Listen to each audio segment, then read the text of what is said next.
Good morning বন্ধুরা, দুই রাজকন্যা চ্যানেলে আপনাদের অনেক অনেক স্বাগত। আমি এসে গেছি একটা নতুন ভিডিও নিয়ে, তো আপনারা পুরো ভিডিওটা দেখতে থাকুন। এদিকে কাজকর্ম তো সমস্ত হয়ে গেল, এবার যাচ্ছি সবজিগুলো নিয়ে আসি, সবজি কাটবো। আপু গেল ওর বাবার সাথে, তো সবজিটাই কেটে রাখি এখন। এই যে এই সমস্ত সবজিগুলো নিয়ে এলাম, আর ঘরে কিছু সবজি আছে।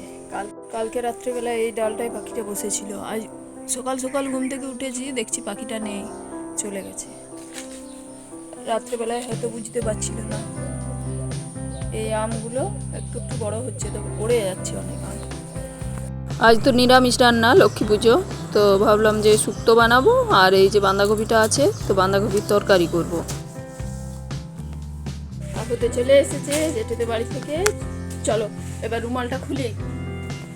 আমি একটু নামিয়ে খাবার করতে গেছি, আর ঠাকুরঘর চলে এসেছে, পুজো হচ্ছে। কি মা ঘুমু করছে? চলে এসো বেটা, চলে এসো। ঠাকুরের কাছে গাড়ি চালাতে নেই, চলে এসো চলে এসো।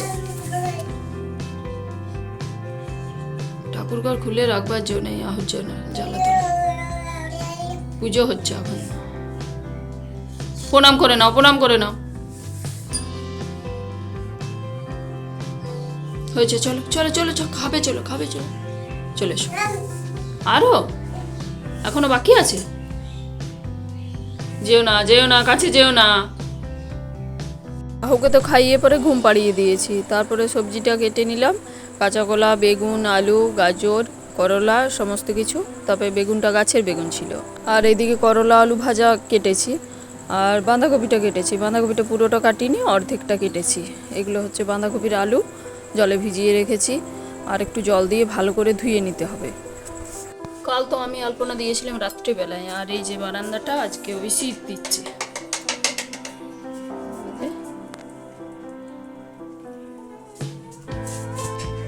এগুলো সব ঐশী দিয়েছে, তুলসী মঞ্চে একদম বাইরে দরজায়, এই যে মাঝ উঠোনে সব ঐশী দিয়েছে। আজ মুড়ি খাওয়ার জন্য একটু আলু চচ্চড়ি বসিয়েছি। প্রতিদিন পকোড়া আর চপ ভালো লাগে না, তো এটা হয়ে গেছে, যাই গিয়ে মুড়িটা খেয়ে আসি। তারপরে করলা আলু ভাজাটাও আমার হয়ে গেছে, নামিয়ে নিয়েছি। এবার বাঁধাকপিটা বসিয়ে দিলাম। এখন বাঁধাকপি একটু টাইম লাগে। এদিকে ভাতটাও আমার হয়ে এসেছে, একটু ফুটলেই হয়ে যাবে। মা লক্ষ্মীর পুজো আজকে বলেছি, তো লক্ষ্মী পুজো হয়ে গেছে। এদিকে লক্ষ্মী পুজোটাও হয়ে গেছে, তারপরে শীতলটাও করে দিয়ে গেছে। এখন তো আহু ছোট, আমি পুজো টুজো সেরকম করাতে পারি না, তো আমার দুই যা এসেছিল, ওরাই এসে পরে পুজোটা করে দিয়ে গেছে। আর লুচি সুচি সন্ধ্যাবেলায় শীতল দেওয়া হয়, তো ওগুলোও ওরাই করে দিয়ে গেছে। আমার তো বাঁধাকপি আর করলা আলু ভাজাটা হয়ে গেছে, তারপরে শুক্তোটা বসিয়ে দিই। নিরামিষ রান্নায় না প্রচুর ঝামেলা, এতগুলো করে রান্না করতে হয়। আর মাছ ডিম হলে অত কিছু করতে হয় না, একটা সবজি মাছ ডিম করলে হয়ে যায়। আর তবে এখন গাছের আমগুলো পড়ে যাচ্ছে, তো আমের চাটনি বেশ ভালোই লাগে, আমের চাটনিটা। শুক্তোটা আমার হয়ে গেছে, তো একটু বড়ি ফোড়ন দিয়ে ছকে নিই, তাহলে হয়ে যাবে। আমগুলো কটা কেটেছি, তো আজকে পাতলা করে সর্ষে ফোড়ন দিয়ে আর আমের ঝোল বানাবো।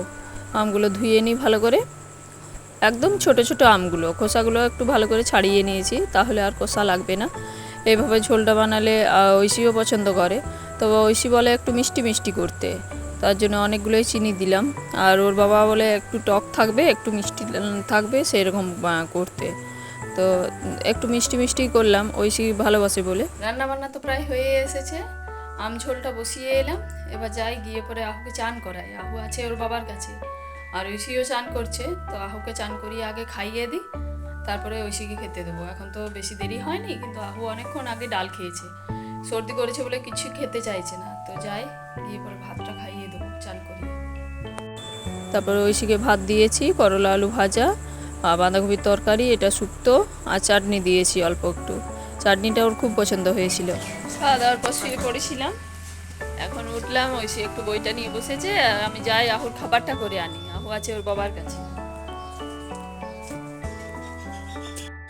জেঠাকে ডাকো, জেঠাকে ডাকো, জোর করে রাখো, শুনতে পায় না যেটা, জোর করে ডাকো। আর জেঠা কেমন করে গাড়ি চালায়, কেমন করে গাড়ি চালায়, করে তো দিদিভাই গান করে, জেঠা গাড়িটা কেমন করে চালায়, কেমন করে চালায়,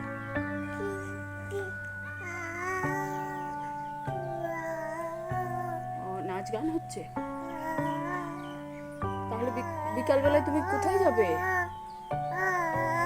আর আর নাচ না। বিকালবেলায় তুমি কোথায় যাবে? বেবেই যাবে? কার সাথে যাবে? আমার কথা শুনে না। আহু রেডি হয়ে গেছে, আহু জেঠু এখনো আসেনি। জেঠু আসবে, তারপর আহু বেবেই যাবে। Tata, bye bye. হ্যাঁ মা, টাটা বাই। চল, আহু তো জেঠুর সাথে চলে গেল, আর আমি এলাম ওর করে। কাপড় জামাগুলো আছে কদিনই ওধারে রাখা হচ্ছে না, রাখতে হবে। এখন আলমারিটা খোলার টাইম, তার জন্য বাইরেই রেখে গেলাম।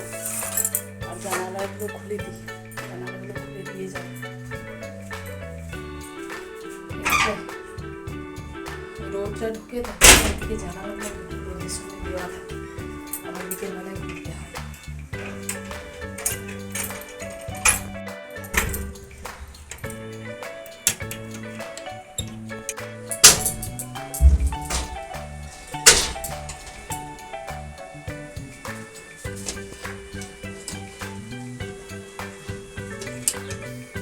সমস্ত জানলাগুলো খুলে দিলাম, সব জানলাগুলো খুলে দিলাম। বাইরে ভালো বাতাস দিচ্ছে, বাতাসটা ঢুকুক। রুমের লাইটটা অফ করে দিই, বাইরে ভালো বাতাস দিচ্ছে। এই জানলাটা খোলা থাকে, এই দিকটা তো আম গাছ, রোদটা ঢুকে না, আম গাছের আড়াল থাকে। এরপর সন্ধ্যাবেলায় একটু সুজি বানালাম, আহুর জন্য বানিয়েছি, কেননা ঐশী বললো যে বনভিটা খাবে, সুজি খাবে না। অন্যদিন সুজি খেতে চায়, ও সুজিও ভালোবাসে, তবে আজকে বললো যে না, অনেক দিন বনভিটা খায়নি, ওর বাবা কালকে নিয়ে এসেছে, তো তার জন্য বললো যে সুজি খাবো। আর আহুর জন্য তাহলে একাই বানালাম। তো এবারে যাই, গিয়ে পরে আহুকে খাইয়ে দিই। তারপরে রাত্রেবেলায় আবার খাবার করা। আজকে ঝিঙে আলু পোস্ত বানাবো, তো তার জন্য আলুটাও কেটে নিয়েছি। আগের দিন তো ঝিঙে দিয়ে মুসুরি বড়া দিয়ে তরকারি করেছিলাম, তো ওটাও খুব ভালো লাগছিল। আর আজকে ঝিঙে আলু দিয়ে পোস্ত বানালাম, নিরামিষ দিন তো, তো তার জন্য রাত্রেবেলায় ডাল আর পোস্ত। আর এটা কদিন আগেই বৃহস্পতিবারে লক্ষ্মী পুজোটা হয়েছে, তো আমার এডিট করা হয়নি। ঐশীরও পরীক্ষা চলছে, আহুরও শরীরটা বেশ ভালো নেই, তো তার জন্য এডিট করতে পারিনি, তাই এতদিন পরে এই ভিডিওটা দেওয়া হচ্ছে। মাঝখানে তো একদিন ভিডিওই দিতে পারিনি। তো তারপরে আমার পোস্তটা হয়ে গেল, এবার নামিয়ে নিই। আমি এখন বাইরের উঠোনের মধ্যে বসে বসে এডিট করছি, তো বাতাস দিচ্ছে, তো বেশ ভালো লাগছে। আর আহু ঘুমিয়ে পড়েছে, তো খাওয়া দাওয়া করে শুতে চলে এসেছি। আহু তো ঘুমিয়ে পড়েছে, নয়তো কত ছটফট করে বেড়ায়, এসে পড়ে শরীরটা ভালো নেই, তার জন্য শুয়ে পড়েছে, ঘুমিয়ে গেছে অনেকক্ষণই সন্ধ্যাবেলার থেকে। আর ঐশীও শুয়ে আছে, ঐশী এখনও ঘুমোয়নি। তো আজ আর ভিডিওটা বড় করছি না, এখানেই শেষ করছি। ভিডিওটা ভালো লাগলে লাইক, শেয়ার, কমেন্ট করবেন। ধন্যবাদ বন্ধুরা, গুড নাইট।